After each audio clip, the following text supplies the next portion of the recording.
Hello, I hope you're there. In fact, I know you're there actually because I can hear you. It's nice to know you're back in school and I hope it's all going wonderfully well. You've seen that I'm going to talk about Mothering Sunday. Now, perhaps you call it Mother's Day. Why do I call it that? Well, perhaps I'm a bit old-fashioned. You know, sometimes when you need to wake up early, you need to be absolutely sure that you're going to wake up early. Well, I know that a lot of you are going to be using your phones for that. You'll set your phone and you'll put it by your bed and you know that you'll wake up at precisely the moment you need to. Well, I don't like doing that because I can never remember to turn the notifications off. And so if at 4 o'clock in the morning a friend in New Zealand has a bright idea or someone in America decides to wish me a happy whatever, I'll get a ping on my phone that'll wake me up, and I don't like that. So I prefer to use a good old-fashioned alarm clock. Now, alarm clocks used to look like this. I expect you've all seen this kind of alarm clock, and they do wake you up enormously well. The only trouble is that they can take you by surprise and not always work, and their ticking makes an awful lot of noise too. So yeah, I can't say I recommend an alarm clock like this for you. See it even going. Oh, there we are. No, we don't need an alarm clock like that. So nowadays you can get an alarm clock that looks a bit more like this. And I decided I'd get one of these because there was one Sunday 2 years ago when I really did have to be up at 7 o'clock in the morning. I had to be up at 7 o'clock. And why I decided I was going to need a new alarm clock so I could be absolutely sure that I was going to wake up properly, it was the time when the clocks go forward. And I knew that I was going to get it wrong. I would get it wrong. I'd set my clock wrong. So I got one of these which is connected to the radio signal, which is in rugby. It changes automatically. And I thought I should be safe with this. So I bought one of these. I went to John Lewis's and I bought one of these. And I put it by the side of my bed and I went to bed and it was all set. And I thought that'll wake me up in time for 7 o'clock. And as I was about to fall asleep, I thought to myself, oh, what if it doesn't wake me up? What if it goes wrong? I think I better be a bit more careful. So I got up and I got a kitchen timer and I set that for 7 hours and I went to bed. And I was woken up in the morning, not by the alarm clock, but by the kitchen timer. The clock had not changed. It had not put the hour forward. So I went back to John Lewis's the following day. And I said, look at this clock. You sold me this clock because it was guaranteed to work. It was guaranteed to take account of the clocks going forward, but it didn't. It didn't wake me up. And the man behind the counter said, but didn't you go to the clock's website? If you'd gone to the website, you'd have seen that the radio clock wasn't working this weekend, and so you had to make your own arrangements. So there you are. There's something to be said for a clock like this, perhaps, if you've got to go to a clock's website to make sure it's going to wake you up in the morning. So I don't think I'm going to apologise for being a bit old-fashioned. I'm old-fashioned about Mothering Sunday too.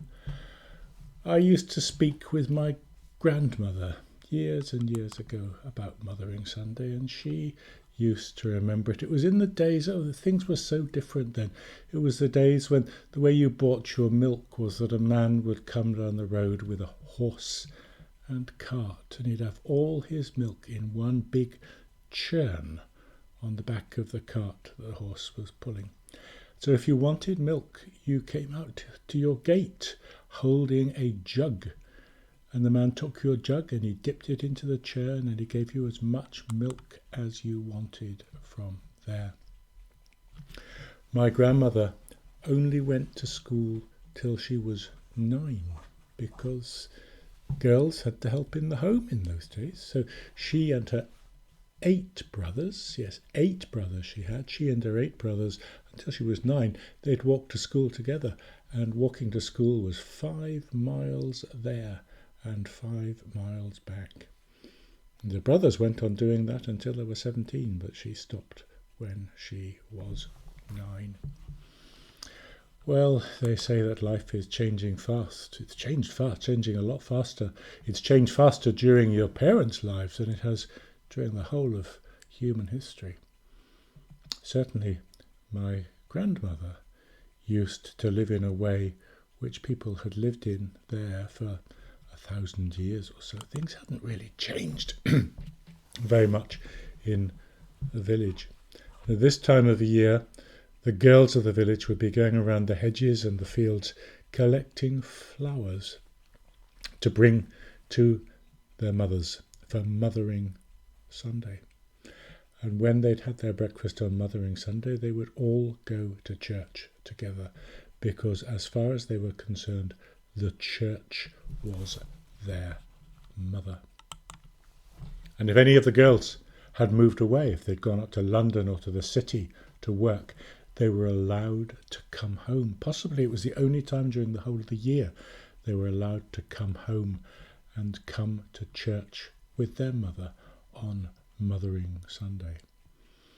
And they'd bring with them a cake called a simnel cake, or perhaps a posy of violets, something like that. So flowers and cake on Mothering Sunday, as it's called, is something that's been with us for hundreds of years. My grandmother used to sing a song. I'm not going to sing the music, because I don't want to frighten you, but here are the words. It is the day of all the year, the one day, when I shall see my mother dear and bring her cheer, a mothering on Sunday. We still remember this tradition today in the 21st century, in vastly different circumstances and in very different ways, and I'm glad that we do. I can imagine all of you on Mothering Sunday making breakfast for your mother, who's lying there in bed, trembling at all the sounds going on down in the kitchen, wondering what's happening, wondering whether she's going to have to clear it all up in a couple of hours' time. But nonetheless, you'll bring it upstairs to her and she'll look so glad, and you'll have created a memory for her that she will treasure.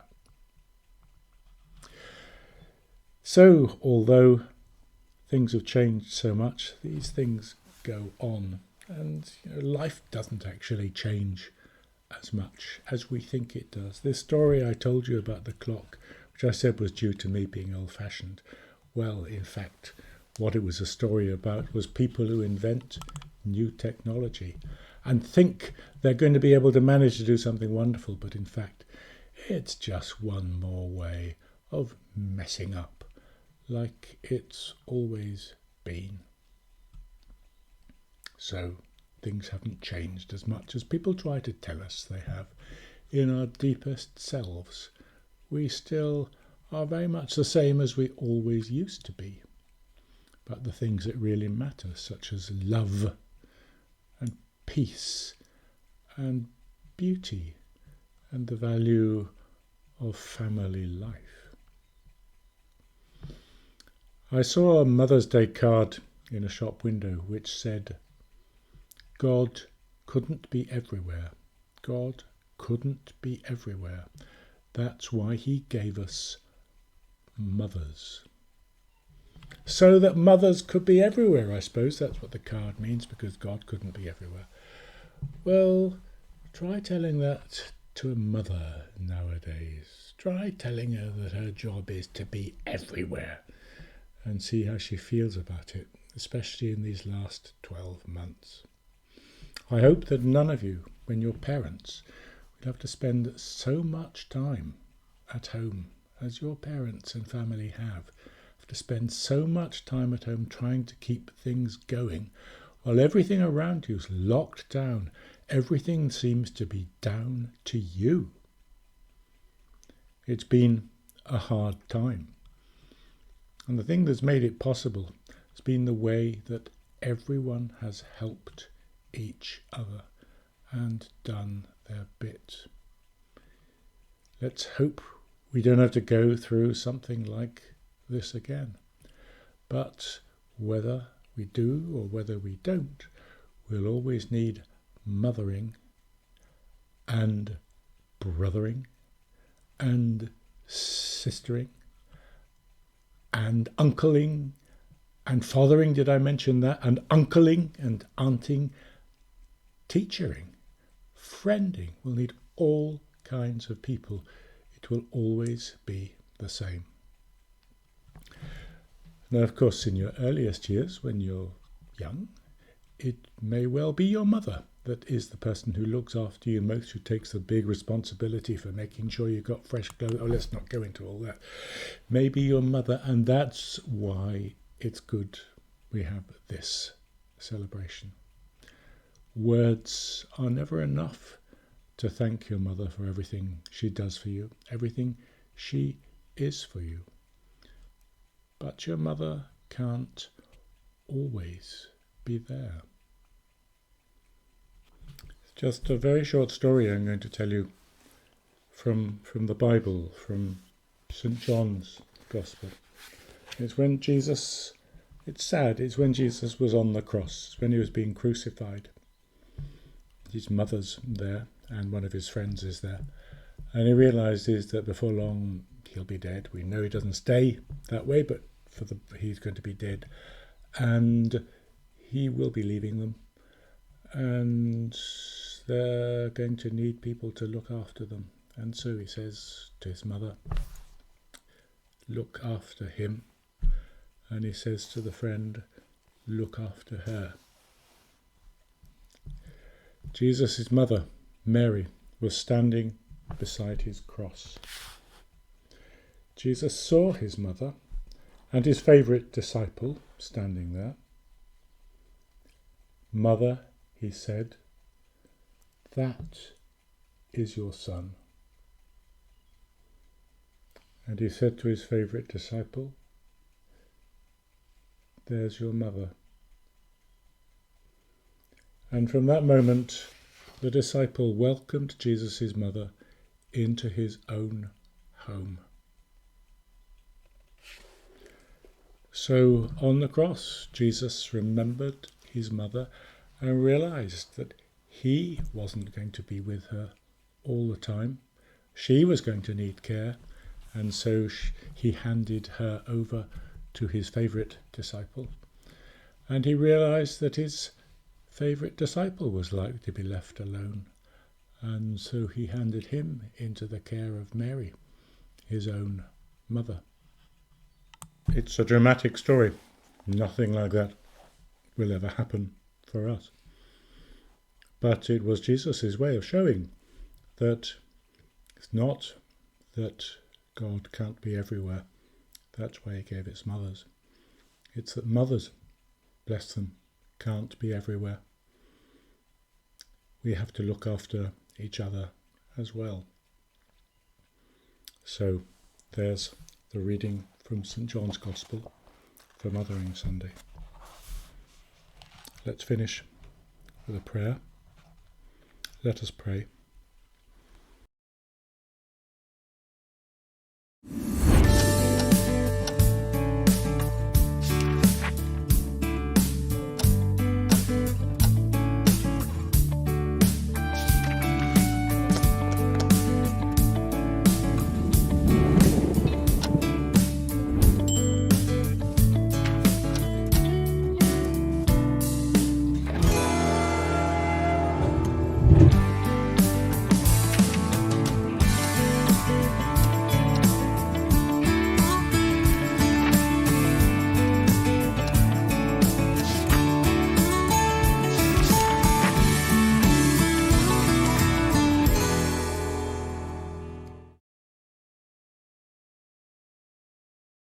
The Lord's Prayer.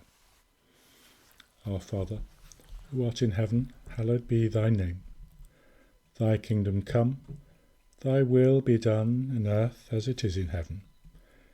Give us this day our daily bread, and forgive us our trespasses, as we forgive those who trespass against us.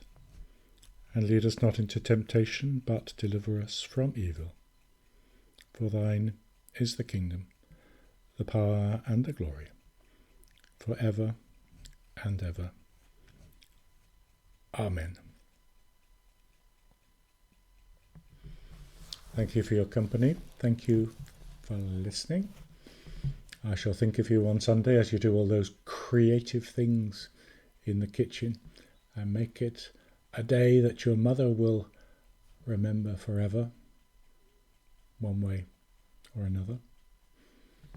I hope the rest of your day, the rest of your week is lovely.